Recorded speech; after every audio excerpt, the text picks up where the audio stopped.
Hi, I am Gautam Dwivedi. आज का हमारा टॉपिक है प्रबलन cement concrete, reinforce cement concrete. ये आपकी लास्ट चैप्टर है, चैप्टर नंबर 4। जनरल इंजीनियरिंग या बीएमसी का ये आपका लास्ट चैप्टर है, प्रबलित cement concrete, reinforced cement concrete. ठीक, तो आइए जानते हैं कि आरसीसी, प्रबलित सीमेंट कंक्रीट, हमारा होता क्या है। ठीक है, तो आरसीसी और पीपीसी में हम अंतर देखेंगे। आरसीसी क्या होता है? Reinforce cement concrete. जिस कंक्रीट में हम प्रबलन, प्रबलन माने रेनफोर्समेंट, रेनफोर्समेंट टेक्निकल टर्म में सिंपल भाषा में कहे छड़ या स्टील। जिस कंक्रीट में हम छड़ का उपयोग करते हैं, जिस कंक्रीट में हम छड़ का या स्टील का उपयोग करते हैं, उस कंक्रीट को हम रेनफोर्स्ड सीमेंट कंक्रीट, प्रबलित सीमेंट कंक्रीट कहते हैं। ठीक है, अब आइए जानते हैं आरसीसी और पीसीसी में अंतर। पीसीसी प्लेन सीमेंट कंक्रीट और आरसीसी रेनफोर्स्ड सीमेंट कंक्रीट।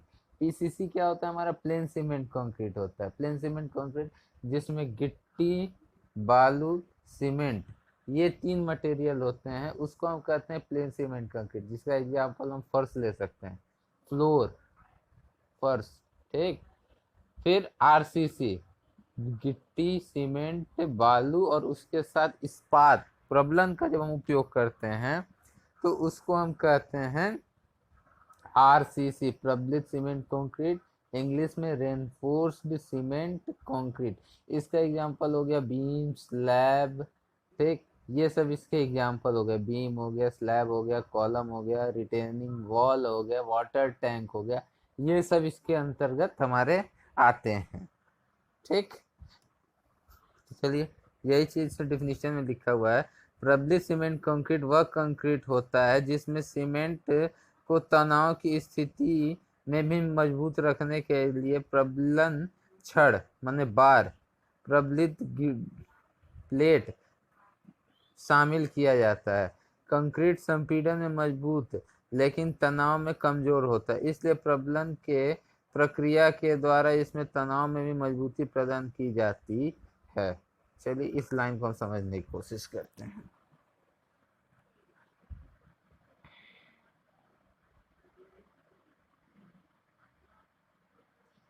आइए, इस लाइन को हम समझने की कोशिश करते हैं। जैसे कि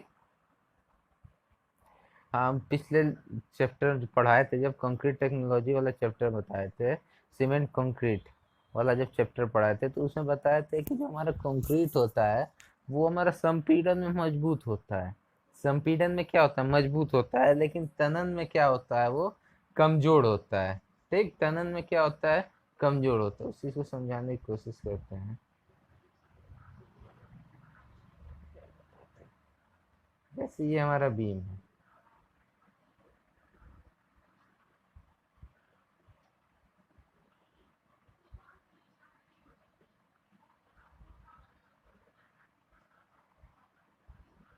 ये हमारा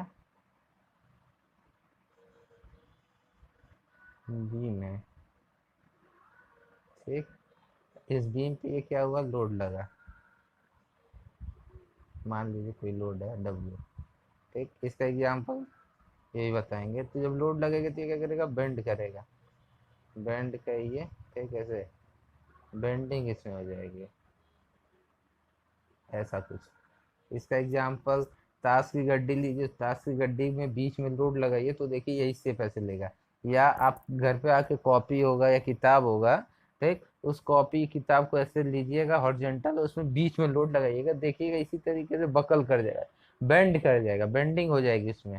ठीक, जब बेंडिंग होगा तो मान लीजिए पहली इसकी लंबाई ये एल थी। ठीक, ये एल थी। अब जब ये बकल कर रहा है तो यहाँ देखिए इसकी लंबाई चौड़ी हो रही है, मतलब ये लंबाई बढ़ रही है।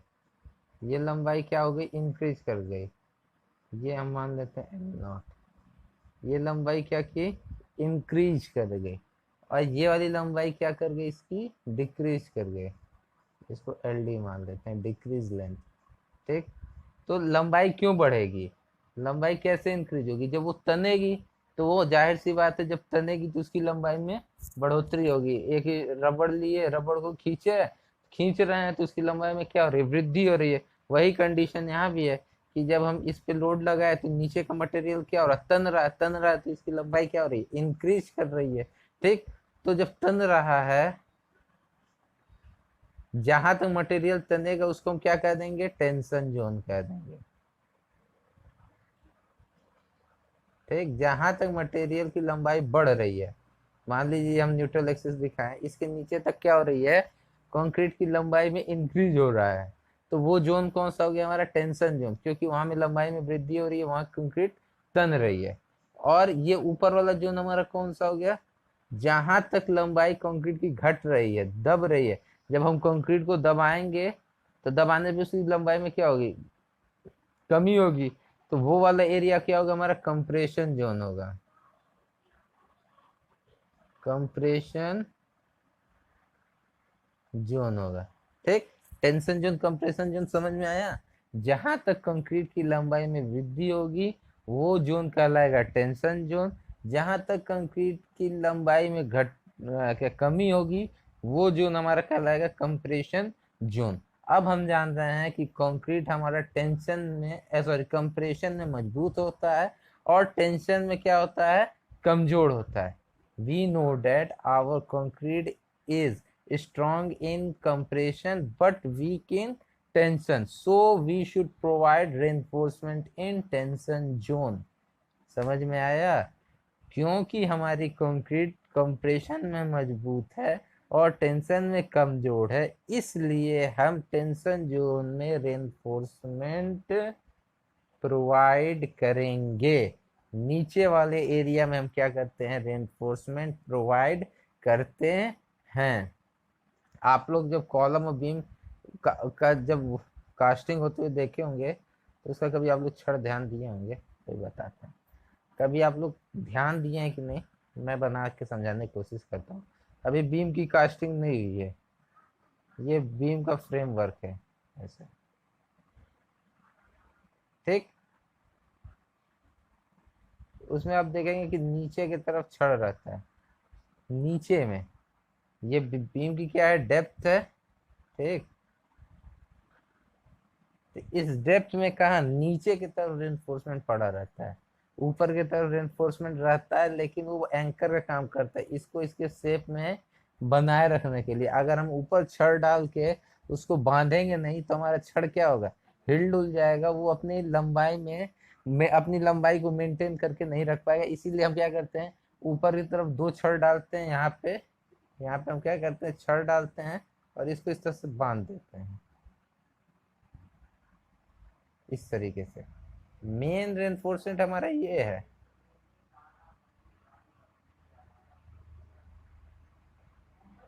ठीक। और ये हमारा एंकर रेनफोर्समेंट है, एंकर का काम कर रहा है, उसको बांधे रखने का काम कर रहा है। ठीक है ना।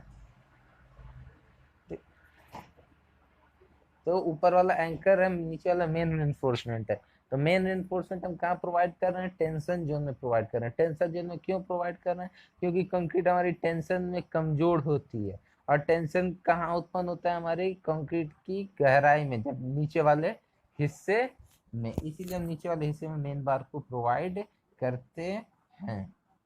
ओके, समझ जाएंगे, उम्मीद करते हैं आप लोग इससे।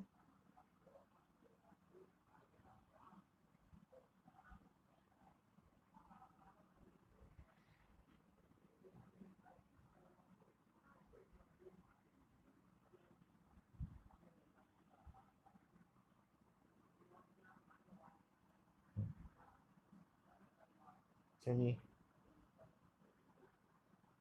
अब आप लोग ये वाली लाइन समझ गए होंगे, कंक्रीट संपीड़न में मजबूत लेकिन तनाव में कमजोर होता है। क्यों होता है ये मैंने आपको अभी बढ़िया से एक्सप्लेन किया है विद फिगर।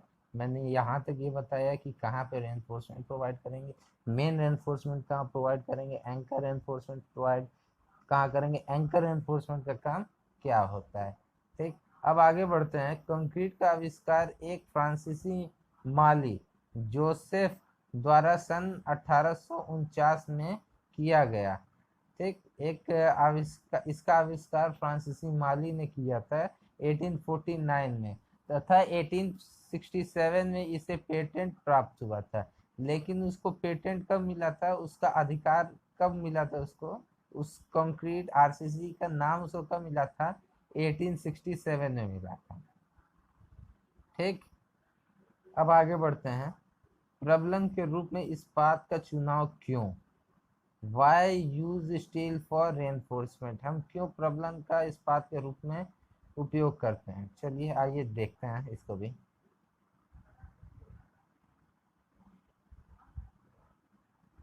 चलिए, पहला लाइन है, इतनी सामर्थ्य वाली अन्य धातुओं की अपेक्षा इस्पात काफी सस्ता है। ठीक, चलिए इसको मैं समझाने की कोशिश करता हूँ।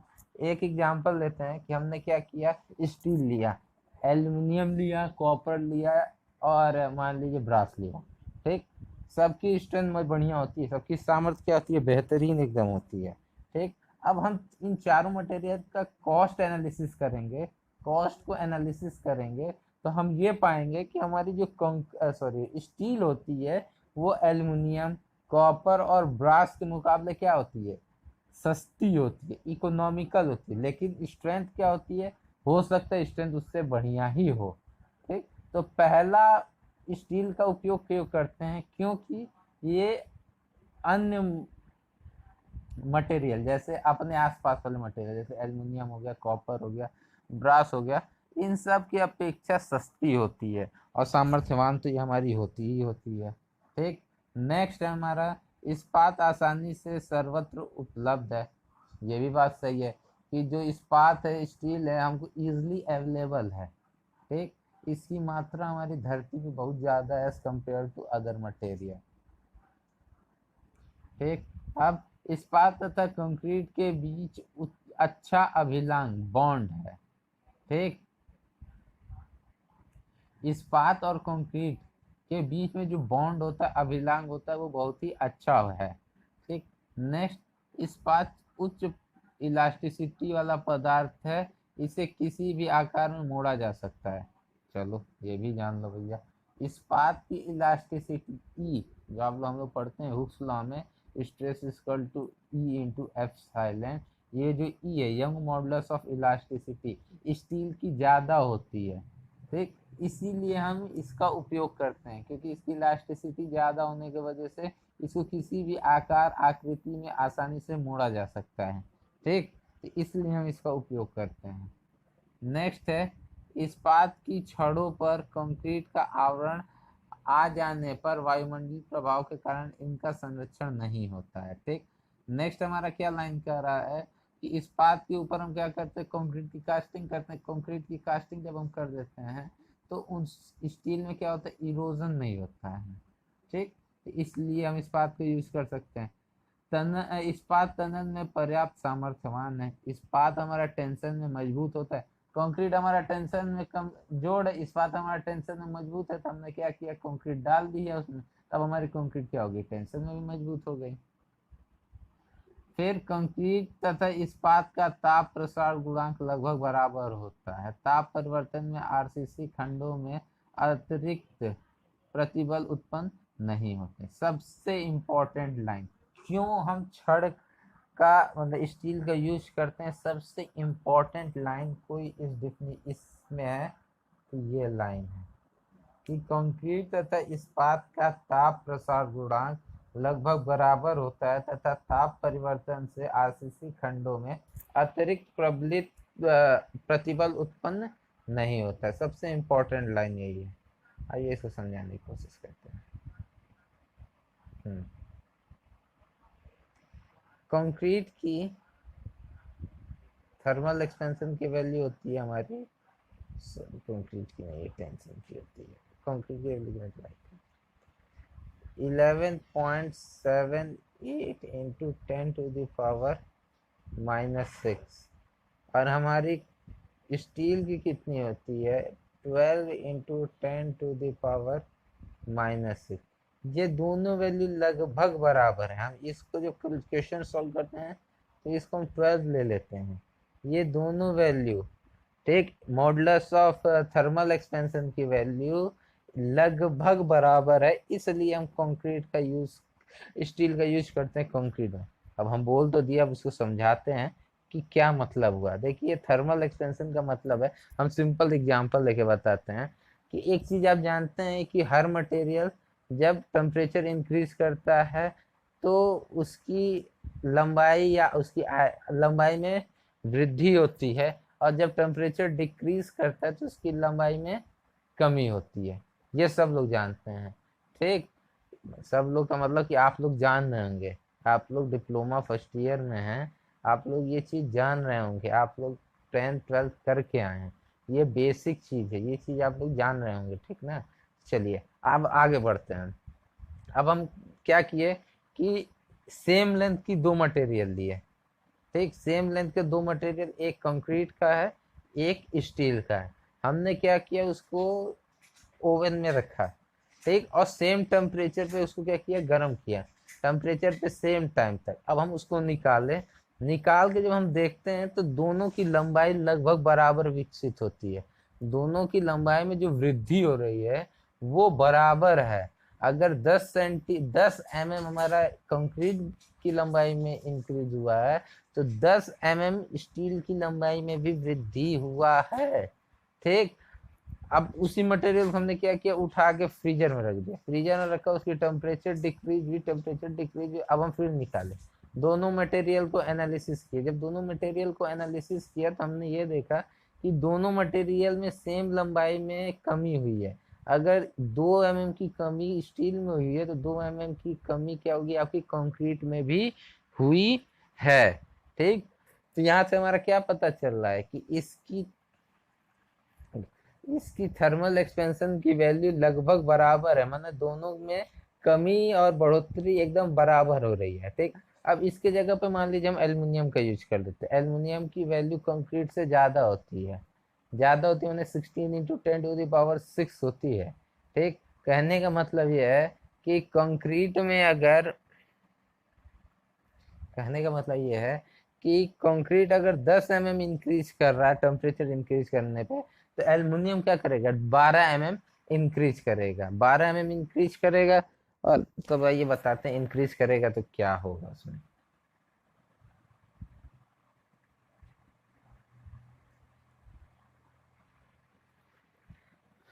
12 mm इंक्रीज करेगा तो क्या होगा, ये हमारा रेनफोर्स, ये हमारा क्या बीम हो गया कंक्रीट, इसमें ये हमारा छड़ पड़ा है।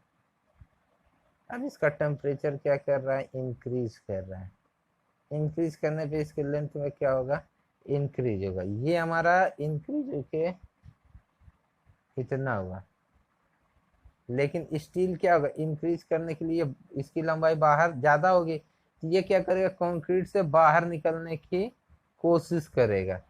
ये स्टील कंक्रीट से बाहर, कंक्रीट को तोड़कर कंक्रीट से बाहर निकलने की कोशिश करेगा। इसके वजह से ये कंक्रीट के अंदर क्या करेगा, प्रतिबल उत्पन्न करेगा, प्रतिबल उत्पन्न करेगा तो कंक्रीट पे स्ट्रेस इंक्रीज करेगा, स्ट्रेस इंक्रीज करेगा तो कंक्रीट को तोड़ने की कोशिश करेगा। जब कंक्रीट को तोड़ने की कोशिश करेगा तो कंक्रीट के सरफेस पे क्या आएगी, दरारें आएंगी।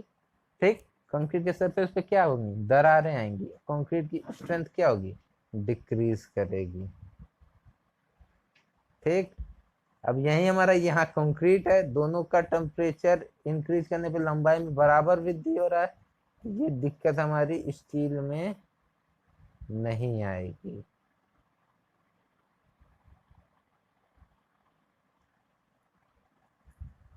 अब कंक्रीट का इसी चीज को बताते हैं, ये कंक्रीट,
इसीलिए ये लाइन बहुत ही हमारी इम्पोर्टेंट है।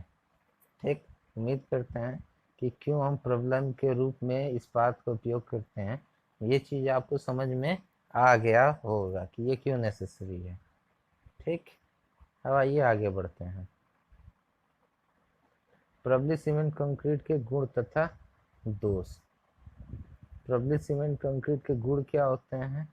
ठीक, आरसीसी के अवयव संपीड़न तथा तनन दोनों प्रकार के प्रॉब्लम के लिए समान रूप में सामर्थ्यवान होते हैं। जैसे कि मैं अभी स्टार्टिंग के में बताया कि आरसीसी हमारा संपीड़न और तनन दोनों में मजबूत होता है, लेकिन हमारा पीसीसी किस में मजबूत होता है? सिर्फ कंप्रेशन में मजबूत होता है। ठीक, या किसी भी आकार में ढाले जा सकते हैं, हम अपने अनुसार उसको किसी भी आकृति में डाल सकते हैं, रेक्टेंगुलर हो, ट्रायंगुलर हो, इरेगुलर शेप हो, यू सेक्शन बनाना हो, पी सेक्शन बनाना हो, एल सेक्शन बनाना, अपनी हिसाब से हम क्या कर सकते हैं, उसकी कास्टिंग कर सकते हैं।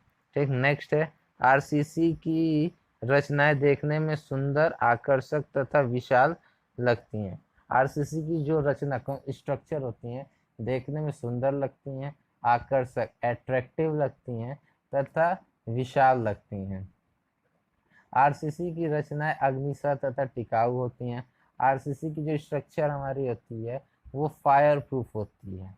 ठीक, नेक्स्ट, आरसीसी वायुमंडलीय प्रभाव जैसे धूप, वर्षा, कोहरा इत्यादि से कम प्रभावित होती है। आरसीसी पे विंड का या क्या कहते हैं रेन का या क्या कहते हैं वर्षा या कोहरा का उतना ज़्यादा प्रभाव या इफेक्ट नहीं पड़ता है। यह नमी तथा सीलन के कारण गलती सड़ती नहीं है। ठीक, या लकड़ी के जैसे, लकड़ी क्या होता है, वाटर के संपर्क में आता है तो उसमें क्या होता है, गलने या सड़ने लगता है। ये सब कंक्रीट में नहीं होता, ये पानी के संपर्क में आके गलने या सड़ने वाली प्रवृत्ति इनमें नहीं होती है, ये वैसे ही हार्ड मजबूत रहती हैं।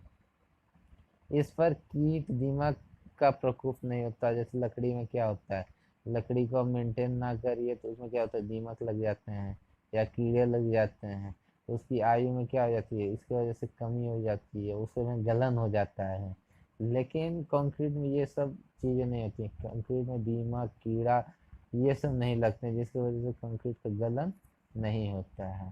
ठीक, प्रबलित सीमेंट कंक्रीट के अवयव की आयु बहुत अधिक होती है। प्रबलित सीमेंट कंक्रीट आरसीसी की एज काफ़ी अधिक होती है, का अनुमानतः 75 से 100 साल के बीच में आरसीसी की आयु होती है। अगर बढ़िया ढंग से बनाया जाए तो 100, थोड़ी सी कुछ कमी हो गई तो 70 से 75 साल इसकी आयु होती है। ठीक, तो ये सब इनके गुण हैं, एडवांटेज मेरिट कहिए।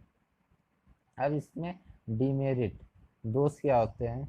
आरसीसी अवयव के अभिकल्पन में काफ़ी सूझबूझ तथा व्यवहारिक ज्ञान की आवश्यकता होती है।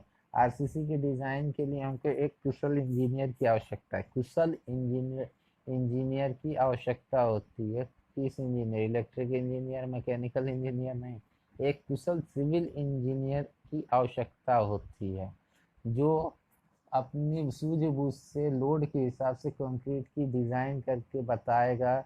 एक बीम है तो उसकी बीम की लंबाई, डेप्थ कितनी होगी, विड्थ कितनी होगी, उसमें रेनफोर्समेंट कितना होगा, किस डाया का रेनफोर्समेंट होगा, नंबर ऑफ बार कितने होंगे, कंक्रीट किस टाइप का होगा, वाटर सीमेंट रेशियो क्या होगा, ये सब वो अपने सूझबूझ से बताएगा। ठीक, फिर रचना के निर्माण के लिए कुशल कारीगर की आवश्यकता रहती है। स्ट्रक्चर को, आरसीसी स्ट्रक्चर बनाने के लिए कुशल कारीगर की आवश्यकता होती है। ऐसा नहीं कि कोई भी आया और आरसीसी की स्ट्रक्चर बना के चल गया, अगर वो सही से ना बनाया जाए तो उस स्ट्रक्चर को बनाने में कोई लाभ नहीं होगा, तो वो स्ट्रेंथ वो प्रोवाइड नहीं करेगा अगर उसमें हम कुछ कमी कर देंगे।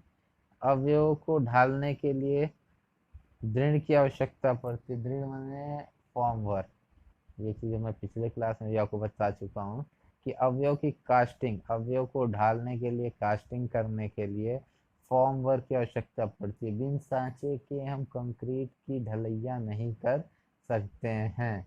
इस्पात एक मूल्यवान पदार्थ है, का उपयोग इसमें उत्तम कार्य के लिए हो सकता है। इस्पात हमारा कंक्रीट या पुच्छा में सॉरी हाँ हाँ हाँ। इस्पात जो इसमें होता है एक महंगा पदार्थ है, ठीक। तो इसीलिए जो इसमें हम उपयोग करेंगे वो सोच समझ के करेंगे, बहुत ज़्यादा इस्पात का उपयोग ना करने व्यर्थता कि हमारा कंक्रीट की कास्ट क्या हो जाए, इंक्रीज कर जाए, या ऐसा ना हो जाए कि कंक्रीट में बहुत ज़्यादा स्टील डाल देंगे जरूरत से ज़्यादा, तो हमारा कंक्रीट क्या हो गया, महंगा हो गया, और हमारा कॉस्ट क्या हो गया कंक्रीट का, बढ़ गया, ठीक। इनकी रचनाओं में उत्पन्न दोष को दूर करना तथा दरार भरना कठिन होता है। यह सबसे बड़ा हमारा दोष होता है कि अगर इसकी कास्टिंग में कोई दोष आ जा रहा है, बनाने में कोई दोष आ जा रहा है, तो उसकी मरम्मत करना बहुत मुश्किल क्या कभी कभी नामुमकिन सा हो जाता है। या कंक्रीट में दरारें आ जाती हैं तो उन दरारों को भरना बहुत ही मुश्किल हो जाता है, ठीक। तो ये इनके कुछ दोष थे, डीमेरिट। तो प्रॉब्लम कंक्रीट के ये दोष और ये गुण है, ठीक। तो आज की इस वीडियो में बस इतना ही। आरसीसी क्या होता है, आरसीसी का दोष, आरसीसी का गुण, ठीक। तो उम्मीद करते हैं ये सारे टॉपिक आपको समझ में आया होगा, ठीक। तो नहीं समझ में आया तो मैं हर वीक क्लास लेता हूँ, मैंने रोज क्लास लेता हूँ ही हूँ।